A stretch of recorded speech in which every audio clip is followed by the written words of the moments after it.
वालेकुम। इस अकेडमी में खुशामदीद। मैं हूँ अरसलान। आज हम बात करने वाले हैं बहुत ही अहम मौजू उर्दू नज़म।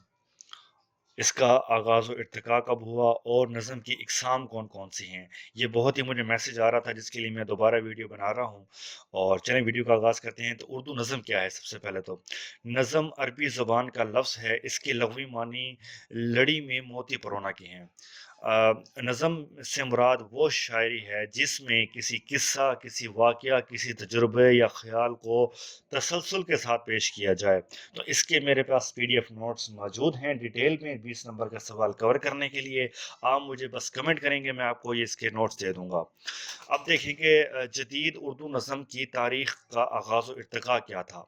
तो उर्दू में नज़म निगारी की बुनियाद उर्दू की पहले साहिब दीवान कुली कुतुब शाह के हाथों में पड़ गई थी, लेकिन नज़ीर अकबर आबादी ने इसे सिमत व रफ्तार अता की।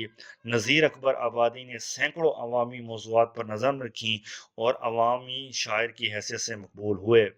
फिर 1874 में मौलाना मोहम्मद हुसैन आज़ाद ने बज़्म मनाज़मा की बुनियाद डाली तो नज़म में जदीद रुझानात और मौज़ूआत पैदा हुए। इसी ज़माने में मुक़दमा शेर व शायरी के ज़रिए हाली ने नज़म की सिमत और रफ्तार तय की। इस तरह जदीद नज़म का आगाज़ हुआ।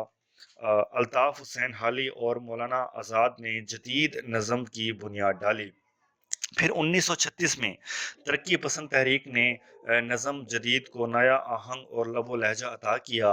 मौजूदा दौर में गज़ल की बाद नज़म ही ऐसी सनफ़ सुखन है जो आलमी सतह पर उर्दू शायरी की नुमाइंदगी कर रही है। अब अगर हम आगे नज़म की इकसाम देखते हैं तो इसकी कुछ इकसाम है चार, जैसे कि पाबंद नज़म है, मुआरा नज़म है, आज़ाद नज़म है और नसरी नज़म है। ये सारे मेरे पास जो हैं पीडीएफ नोट्स मौजूद हैं। आप कमेंट करेंगे, मैं आपको इंशाल्लाह ज़रूर दूंगा।